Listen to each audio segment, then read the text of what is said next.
else will break your heart. They're never gonna hold you back. I'm always gonna have your back. Oh, good morning, my beautiful people. Happy October 3rd. I am currently in a Red Lobster parking lot, and I just had a freaking spider in my car. Like, I knew he was living in here because there was webs like inside my car, and now he just showed his face, and I am proud to announce I killed him all by myself. And I'm sorry for you nature lovers and people who would take him out and all that stuff and let him live a happy life. I'm sorry. It's not for me. Scared to death of things like spiders. So I survived it. I'm almost to my girlfriend Susie's house. It's going to be a great day, but I wanted to hop on and make sure I did our reading. And yeah, here we go. So October 3rd, Sir Francis Bacon said, "All rising to a great place is a winding stair." When we look back over our lives, it's surprising to see how many twists and turns we have taken to get where we are today. Ooh, I'm going to like this one. Sometimes the smallest event has ended up determining what job we have, where we live, or what people are significant to us today. Most of us would never have chosen the path our lives have followed, yet we can be sure it's no accident we are here today. Even when we denied it, our lives have always been part of God's plan, not ours. Today, we are better able to accept and live our lives to the fullest. When we realize that what happens is part of God's plans for us, whether we like it or not, we can begin to make the best of things, to learn from defeat instead of pitying ourselves, and to be grateful instead of arrogant when we are successful. Today, help me see the hand of my higher power in everything that happens and make the best of things. Wow. So if there could be any truer of a reading of how I feel, I haven't found it yet, but this one's I just totally believe this with all of me. I've shared with you that I had always wanted to be the vice president of Floral, and that I feel like now, like not during the process, not when I wanted the promotions on my time frame, not when I wanted the jobs on my time frame, not when I didn't get what I wanted, not all then. But now I can see that I wasn't meant to be a VP of Floral. I made it to director, which was good, but I'm not meant to be in a corporate office having to be a different person than who I'm supposed to be because of, company politics or industry rules or whoever your boss is at the moment. That wasn't who I was meant to be. That always stifled me, and I always fought it, not knowing that that's what I was doing. And when I read this, sometimes the smallest event has ended up determining what job we had, where we live, or what people are significant to us today. It's really interesting because I can think about so many steps in life, like my career life for sure. Like I'm mentioning, like if the company I worked for didn't build a new building and reassign how my job was structured back at the time, I wouldn't have probably left the company. And if I didn't leave the company, I wouldn't have went to the next company that I got fired from. If I didn't do that and the timing and whatever, I never would have made it to that director job. And if I didn't make it to that director job, I wouldn't have moved to Kansas City. I wouldn't have met the people that I met. I wouldn't be on the journey I'm on. If I wasn't in Kansas City, I might not have went to GA. Or if I did, I would have been surrounded by different people, right? The people that are significant. And one of those pivotal people I was lucky enough to see last week in KC, his name is Kevin, and he was I called him my GA husband when we were in KC, and his wife had been a guest on the show here, and they're just a freaking amazing couple. But if Kevin didn't go to the rehab facility that I went to, I wouldn't know about it. I wouldn't have went to it. I wouldn't have met Brett. I wouldn't have been on the journey that I was on the last few years. I wouldn't have probably found the belief system that I have today. I wouldn't be open-minded about some things that I was closed-minded about for years. Like just every single thing had its place. And I will tell you guys, it's so freaking freeing when you figure out that that's how life works. Like if you can embrace what this says, know that the higher power has something to do with everything, or just even if you're not in the higher power God realm, just believing in everything happens for a reason, right? There's no higher power in that sentence if that's out of your comfort zone. But if you believe that, it's incredible the gift of like the gift that gives you. If you believe it to your core, and you know that every bad thing, every good thing, every person you encounter, every experience that you have, all has purpose. Like I was watching my friend Melissa this morning. Oh my God, she's so freaking beautiful. Okay, so here's another if I didn't meet Brett. If I didn't meet Brett, I probably wouldn't have fallen in love with Blue October and Justin, the group that sings the song. I know. If you've been listening a while, you know. It's Blue October. It's Justin. They're freaking amazing. But the I Hope You're Happy song at the beginning and end of every show.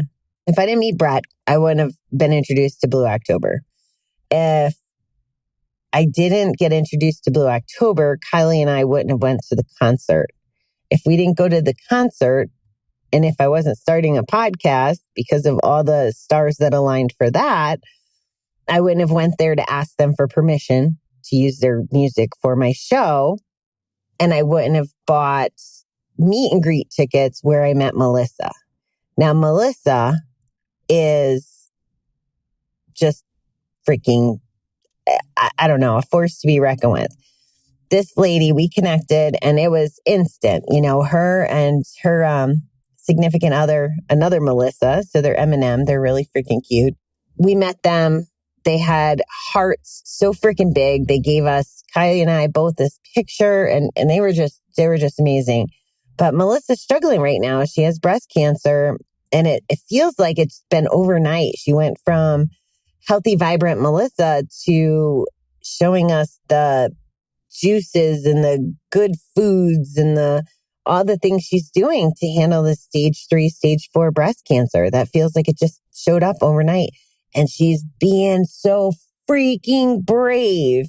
And I'm watching her this morning and she's talking about, she's very open about her history and she has addiction in her past. And she talks about the darkest times and how she came out of them. And now because of the person she is, because of, the darkest times, because of all that stuff, now here she is every day, multiple times a day, filming her journey and her struggle. Everything from shaving her head to making her whole food, putting good stuff in her body, to her raw emotions. And she's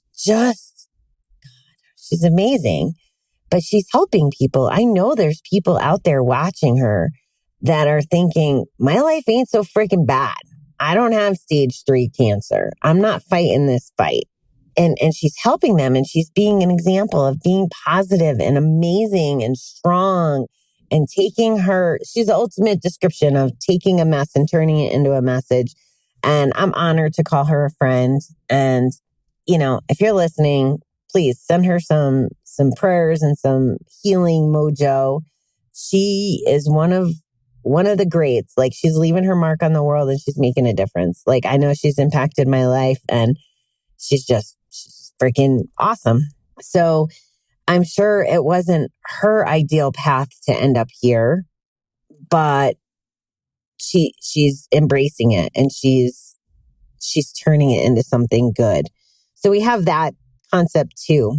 And whatever reason, like I'm just calling out one reason that I can think of why she's the one that got chosen to have breast cancer. And she's the one to carry the message, right? Because you have to, this is what I'm learning. And this is why I push through talking to you guys, whether it's here or on social media or whatever. Like I'm not comfortable still being in front of a camera. I'm not comfortable all the time sharing my deep, dark, ugly, or even I'm probably even less comfortable sharing my successes. Like I have to force through that. And the reason I do it is because I truly believe that with my outgoingness and my life experience, my journey, that I'm supposed to be sharing a message and be like Melissa's being for her people and making a difference. And I just hope that that's what I do. I believe that that's what I'm supposed to do. So that's why I push through some of that discomfort. If you can believe that the same applies to you. Now, maybe your message isn't to go onto social media or do whatever. Maybe it's supposed to be private. Maybe it's supposed to be how it impacts how you raise your children, because your child is going to be being the next example of whatever, or help, or a doctor, or whatever they're supposed to be. It's going to be under your influence, and your influence is based on your experience. And, like it's all relative. Everything we do can impact not only ourselves, but other people. And knowing that the stuff, the stuff that the challenges, the difficult things, that they really do have a value. I mean, think about this. What if life was all rainbows and unicorns?